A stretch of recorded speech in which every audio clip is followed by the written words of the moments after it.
Bi. Jadi gue juga sama kayak kalian, gue dapetin cerita ini dari pendengar Scary Things. Namanya kita sebut aja Dinda. Dan kali ini dia tuh cerita tentang rumahnya dia. Jadi waktu itu tuh dia umurnya masih 15 tahun. Dinda tinggal di rumah bareng sama ibu dan adiknya. Rumah ini tuh ada di dalam perumahan. Kamar di rumah ini ada 2. Dinda tuh milih kamar depan buat dia karena dia tuh mau punya kamar yang ada jendela luarnya. Dan persis di sebelah kanan rumahnya Dinda itu tuh rumah neneknya Moebi. Nah karena neneknya udah tua, dia tuh gak mau diajak tinggal bareng. Akhirnya mereka tuh ngambil keputusan buat ngejebol tembok kamarnya Dinda biar ada akses buat ke rumah si neneknya. Jadi nyambung gitu dong. Betul. Jadi kamar si Dinda sama kamar neneknya tuh kayak ada bekas jebolan bentuk pintu gitu, tapi cuma ditutup hordeng. Singkat cerita, di kamar Dinda ini tuh nggak ada kipas atau AC. Jadi emang hening banget lah. Dan ternyata katanya tuh di situ ada satu makhluk perempuan yang selalu keluar masuk kamarnya dia dan selalu jalan ke arah rumah neneknya lewat tembok yang dijebol itu. Oh. Jadi kenapa si Dinda ini tahu? Karena dia tuh emang udah indigo dari kecil.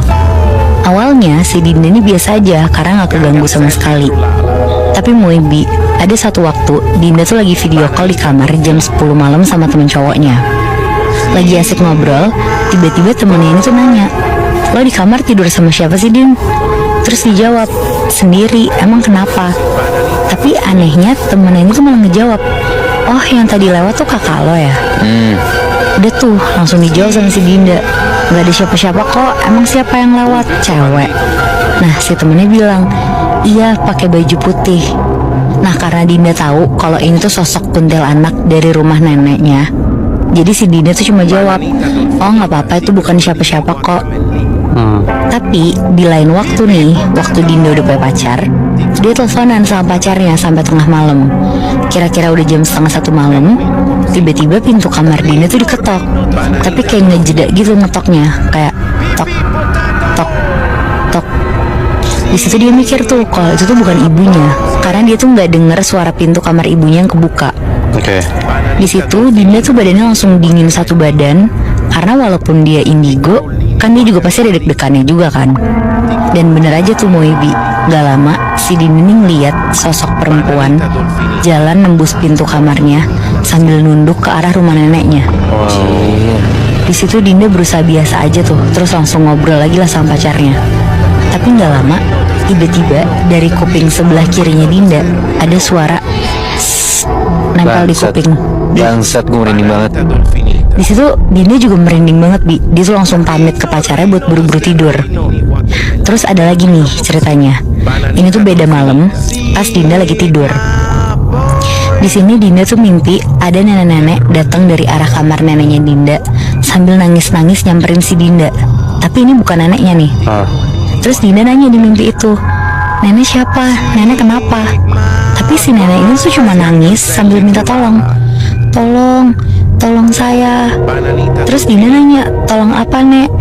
Tapi bener-bener gak dijawab sama sekali tuh. Si nenek itu bener-bener nangis-nangis doang sambil bilang tolong terus. Udah tuh, terus pas Dinda kebangun, dia cerita langsung sama ibunya tentang mimpi itu. Kata ibunya, "Siapa ya nenek itu? Harusnya tanyain namanya, mungkin dia mau minta tolong didoain." Tapi Dinda bilang kan disitu emang si neneknya gak jawab apa-apa. Akhirnya karena kepikiran, ibunya Dinda datang tuh ke tetangga rumahnya yang lebih paham lah sama hal-hal kayak gitu. Rumah tetangga mereka ini beda sekitar 2-3 gang dari rumahnya. Dan kita sebut aja nama tetangganya ini tuh si Tante. Pas udah sampai rumah si Tante ini, ibunya Dinda langsung ceritain mimpinya Dinda. Tante ini tuh bilang, "Itu dia kiriman, Bu, mau celakain keluarga ibu." Anjir. Mungkin karena emang udah terlanjur punya perjanjian sama yang ngirim, makanya si sosok itu tuh tetap ada di rumahnya. Di situ Dinda sama ibunya kaget lah, kayak siapa sih yang mau ngirimin hal-hal jahat ke mereka? Soalnya mereka juga bukan tipe yang nyari masalah sama orang. Terus akhirnya si tantenya ini tuh nawarin, rumahnya mau dibersihin nggak? Kalau mau dia bisa bantu nih. Dan di situ ibunya Dinda langsung bilang mau tuh, biar mereka sekeluarga juga tenang kan. Langsung tuh di situ disiap-siapin sama si tante kayak kembang 7 rupa buat mandi, garam kasar, lumbung padi, sama pohon bidara. Ibunya Dinda mau dimandiin pakai kembang 7 rupa itu. Karena katanya kiriman-kiriman yang ada di rumah mereka itu ternyata tuh untuk ibunya si Dinda. Oh. Terus pas mau dimandiin nih Moibi, si tante bilang, "Bu, mandinya di dekat toren aja, soalnya kalau di kamar mandi ada makhluk yang cabul banget." Oh. Terus si ibunya nanya kan, "Makhluk apa Tan?" Dijawab tuh, "Genderuwo Bu, kiriman." Kaget lah tuh Dinda sama ibunya. Terus udah tuh ibunya mulai dimandiin. Dinda disuruh ngepel seluruh rumah pakai air anget yang dicampur sama garam kasar sambil sholawat. Terus Dinda naruh lumbung padi yang udah disiapin tadi di setiap sudut rumah sedikit-sedikit. Dan pohon bidaranya ditanam di halaman rumah. Katanya sih pohon bidara tuh bisa buat nangkal makhluk-makhluk jahat. Udah tuh setelah ibunya selesai dimandiin, ibunya nanya ke tantenya, "Apa makhluk-makhluk ini nggak bisa diajak komunikasi buat tahu mereka tuh dari mana dan tujuannya tuh apa?" Ya. Nah si tantenya tuh bilang, "Bisa, tapi harus ada yang ditumbalin buat dirasukin." Jadi kayak dibikin kesurupan gitu terus ngobrol. Jadi medianya kan. Betul. Nah si ibunya bilang, "Ya udah Dinda aja tuh, nggak apa-apa dibikin kesurupan." Terus si tantenya ini bilang, "Jangan Bu, kasihan kalau udah sekali kesurupan bakal gampang kesurupan terus." Akhirnya nggak jadi tuh, dan lebih milih percaya sama si tante lah buat langkah selanjutnya tuh apa. Nah setelah hari itu, Dinda tuh alhamdulillahnya nggak pernah ngeliat sosok nenek yang datang ke mimpinya lagi. Dan Dinda juga belum pernah lagi tuh ketemu genderuwo yang dibilang tantenya tuh ada di kamar mandi. Kayaknya sih udah dibalikin ke pengirimnya sama si tante ini.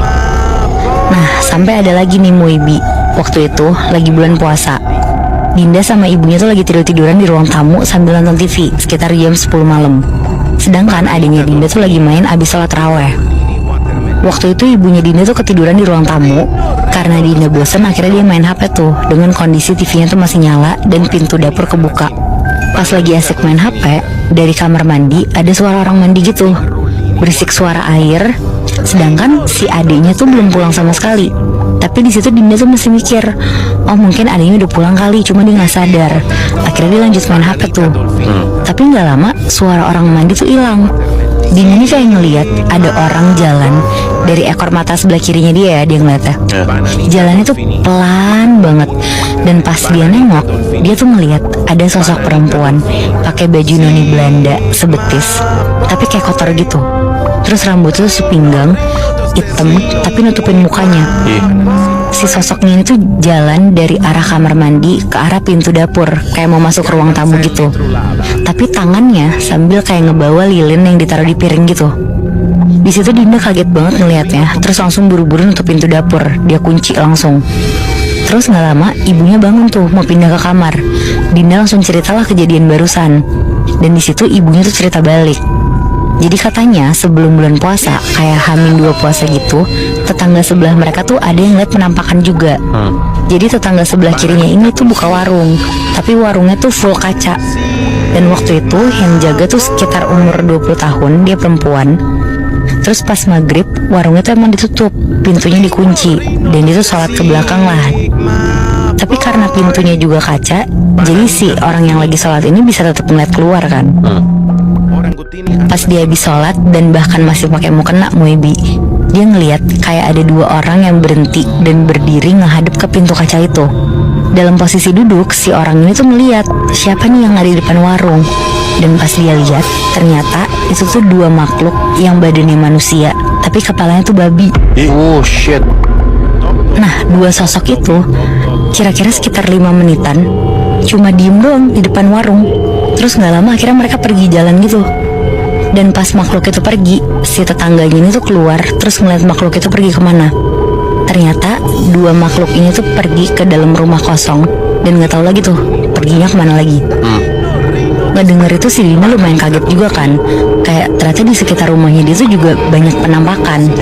Dan singkat cerita, setelah bulan Ramadan itu, di akhir tahun, ibunya Dinda tuh sakit paru-paru. Mereka jadi rutin ke rumah sakit buat pengobatan. Dan karena obat buat paru-paru itu tergolong keras, jadi ibunya tuh yang tadinya badannya gede jadi kayak kurus banget. Nah ada lagi nih kejadiannya. Pas malam-malam waktu Dinda udah tidur, tiba-tiba di jam 3:30 sebelum subuh, Dinda tuh kebangun karena mau ke kamar mandi. Pas Dinda melek, ternyata mati lampu. Dia langsung masih ngintip lewat jendela buat ngeliat rumah tetangga tuh mati atau enggak. Tapi ternyata bener tuh, rumahnya Dinda doang yang mati. Berarti jegrek kan. Di situ Dinda langsung naikin saklar listriknya, terus nyala langsung lampunya. Lanjutlah dia ke kamar mandi. Nah, karena ibu sama adiknya masih pada tidur, Dinda akhirnya buang air kecil di kamar mandi dengan posisinya tuh nggak nutup pintu. Tapi tiba-tiba lampunya tuh mati lagi Muhibi. Terus dalam keadaan mati lampu itu, Dinda nih ngerasa ada yang masuk dari arah pintu dapur dan jalan ke arah torannya dia. Di situ Dinda langsung nengok. Nah, karena gelap, di situ Dinda tuh samar-samar ngeliat sosoknya tuh kayak hitam, gede, dan tingginya tuh sampai atap. Di situ Dinda masih belum sadar banget tuh, karena dia nyawanya juga masih belum kekumpul kan. Dan pas lihat makhluk itu, si Dinda tuh malah manggil, "Bu, ibu." Terus makhluk itu tuh diem di samping toren ngeliatin Dinda. Dan di situ Dinda tuh langsung mikir, wah ini bukan ibu gue, karena ibu kan kurus. Dia langsung lari nutup pintu dapur dan dia langsung masuk ke kamar. Kali ini dia nggak nyalain lagi saklar listriknya dan dia langsung berusaha lah buat lanjut tidur. Tapi baru aja si Dinda mau nyoba tidur, ada yang ngetok pintu kamarnya lagi Muhibi. Tok tok tok gitu. Di situ Dinda berusaha nggak peduli, tapi ketokan ini tuh sampai 3 kali dan bikin dia lumayan gelisah tuh di situ. Gak lama ketokannya tuh pindah ke jendela kamarnya dia. Tapi kali ini ketokannya beda. Tok tok tok, kayak lebih pelan gitu. Di situ dia langsung baca-baca ayat kursi tuh sampai akhirnya dia bener-bener ketiduran. Nah, singkat cerita, ibunya Dinda tuh udah sekarat banget, udah nggak bisa bangun sama sekali, cuma bisa tiduran doang. Penyakit paru-parunya juga tambah parah, dan ada penyakit lainnya juga yang bikin ibunya tuh harus disuntik setiap hari. Jadi setiap hari tuh ada bidan desa gitu yang dimintain tolong buat nyuntikin si ibunya. Nah, karena bidan itu ngeliat kalau kamar ibu tuh nggak ada jendelanya, akhirnya si bidan ini minta buat ibunya tuh dipindahin ke kamar depan. Pas bidannya pergi, ibu bilang tuh nanti aja dipindahinnya, ibunya tuh masih mau di kamar itu. Nah, karena kondisi ibunya udah makin parah, akhirnya si Dinda tuh punya abang sebenarnya, tapi tinggalnya di Jakarta. Abangnya di situ diminta pulang langsung lah dan tinggal bareng sama Dinda dan keluarganya. Nah, abangnya Dinda ini tuh udah nikah dan pas pulang, abangnya tuh bareng sama istrinya. Akhirnya abangnya tuh nempatin kamar neneknya yang sekamar sama si Dinda ini. Seminggu setelah itu, tiba-tiba ibunya nih minta pindah kamar ke kamar depan, bener-bener sekarang juga. Padahal waktu itu tuh udah jam 8 malam. Akhirnya dipindahin lah kasurnya ibunya ke kamar depan, dan kasurnya Dinda ditaruh ke kamar belakang. Jadi kayak si Dinda ini tukeran sama ibunya. Dan setelah udah pindah kamar, Dinda nanya tuh, kenapa mau pindah bu? Kata ibunya, ibu takut di kamar ada makhluk hitam yang selalu ngusir ibu. Katanya ibu disuruh pergi, ibu nggak boleh di sini. Jadi ibu mau pindah. Nah, malamnya pertama kali Dinda tidur di kamar belakang, karena Dinda selama ini nggak pernah mau tidur di kamar ibunya. Terus pas si Dinda lagi tidur, tiba-tiba Dinda ini kebangun, tapi badannya dia tuh nggak bisa digerakin, kayak ketindihan gitu.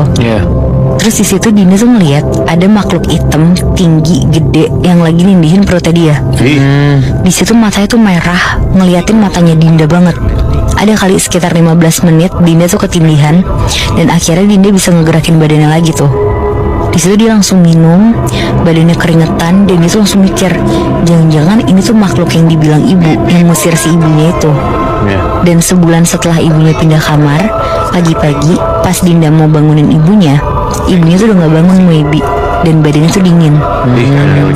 Di situ Dinda langsung bangunin abangnya masih tidur, dan di saat itu juga ternyata ibunya tuh meninggal. Setelah ibunya meninggal, abang sama istrinya tuh pindah tidur di kamar depan yang bekas ditempatin ibunya itu.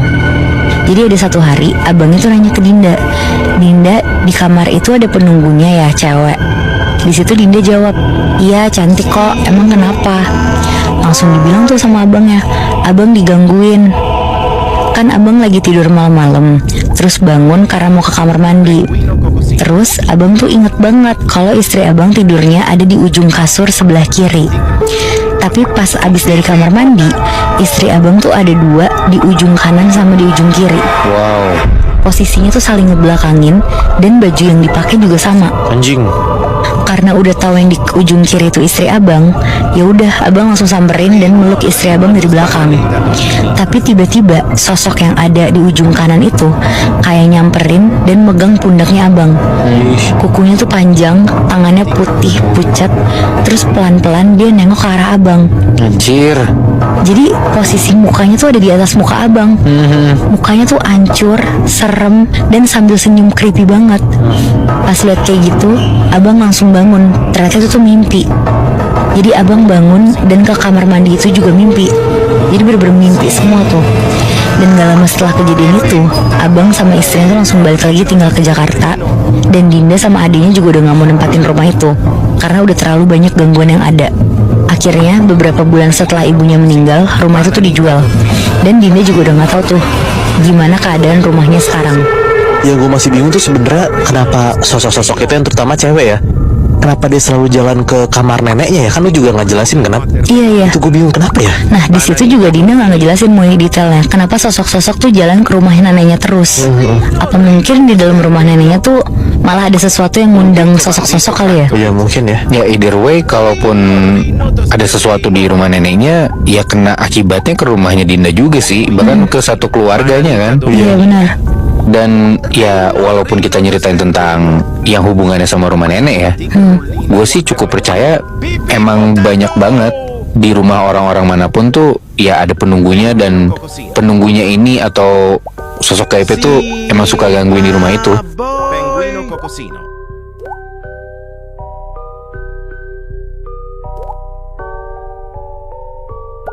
Tigrulini Watermellini. Rino Tosterrino.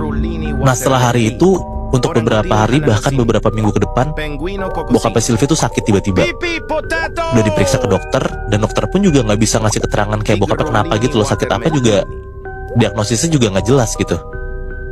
Sampai suatu hari tiba-tiba ada cowok nih out of nowhere datang, namanya Herman. Umurnya pun juga cukup jauh lah sama Sylvie. Kan Sylvie kan umurnya 18 kan. Ya. Herman tuh udah kayak 30-an ke atas gitu. Herman ngaku kalau dia tuh kerja sebagai peternak ayam yang sukses. Nah awalnya Sylvie keluarga tuh kayak nggak tahu tujuannya si Herman tuh datang apa. Dan ternyata tiba-tiba banget Herman itu tuh datang buat ngelamar Sylvie. Nah Sylvie jelas-jelas nolak lah, karena kan dia juga nggak kenal sama Herman kan. Tapi anehnya, kali ini nih ibunya Sylvie malah nggak nolak kayak biasanya. Tadi kan gue bilang tuh kayak ada cowok-cowok yang ngelamar Sylvie ditolak-tolakin mulu kan. Tapi untuk Herman ini nih, nyokapnya tuh kayak biasa aja gitu. Nyokapnya Sylvie tuh cuman kayak diem doang, ngangguk-ngangguk doang setiap si Herman ngomong. Terus akhirnya tiba-tiba Herman tuh pengen ketemu sama bokapnya Sylvie, dianterin lah ke kamar tidurnya. Si Herman masuk kamar tidurnya, dia duduk di pinggir kasur, terus dia bilang kayak gini ke bokapnya Sylvie ya, umur bapak udah gak lama lagi. Kasian kalau nggak ada sosok laki yang jaga keluarga ini. Nah, bingung banget kayak tiba-tiba kenapa sih orang asing ngomong kayak gitu. Maksudnya apa kan? Tapi ternyata bener Bihnat. Nggak gitu lama, bokapnya Sylvie tuh beneran meninggal. Nah anehnya, nggak sakit, nggak kenapa-napa. Meninggalnya tuh juga tiba-tiba kayak ada beberapa luka bakar di badannya. Terus lidahnya tuh kayak ngejulur panjang banget. Pokoknya kayak nggak normal gitulah meninggalnya si bokapnya Sylvie ini. Nah Sylvie tuh yakin kayaknya kejadian bokap yang meninggal ini nih ada hubungannya sama sosok api Banaspati malam itu. Belum ada 40 hari dari bokapnya Sylvie meninggal, Herman tuh jadi makin rutin tuh datang ke rumah Sylvie. Gak ngapa-ngapain, kayak cuman jalan sekeliling rumahnya Sylvie, ngegali tanah kecil-kecil gitu. Bahkan ngobrol sama nyokap dan Sylvie pun jarang. Nah pas lagi sering banget tuh si Herman datang ke rumah Sylvie buat ngiterin rumahnya doang. Nah tiba-tiba nyokapnya Sylvie tuh ngajak ngobrol Herman lah. Terus nyokapnya bilang kayak gini ke Herman, ibu takut gak akan ada yang ngurusin Sylvie. Akhirnya tiba-tiba nyokapnya Sylvie tuh nyuruh Herman buat nikahin Sylvie aja. Jujur Sylvie dengar omongan nyokapnya tuh kayak pengen nolak banget lah, kayak kenapa tiba-tiba nyokap gue ngayain gitu kan. Tapi katanya pas si Sylvie ini jabat tangan sama Herman, Sylvie tuh langsung lupa aja tuh sama niat barusan. Kayak pas lagi jabatan tangan, kayak iya aja jadinya gitu loh. Nah kabar tiba-tiba si Sylvie ini mau nikah sama Herman tuh bener-bener ngejutin keluarga besar Sylvie lah. Bahkan kayak seluruh warga desa gitu. Hampir setiap hari banyak banget cowok-cowok yang sempet ngelamar Sylvie tuh datang cuma pengen lihat kayak Herman tuh kayak gimana bentukannya gitu loh. Mereka tuh bingung, kayak kok tiba-tiba Sylvie tuh mau aja gitu loh diajak nikah sama cowok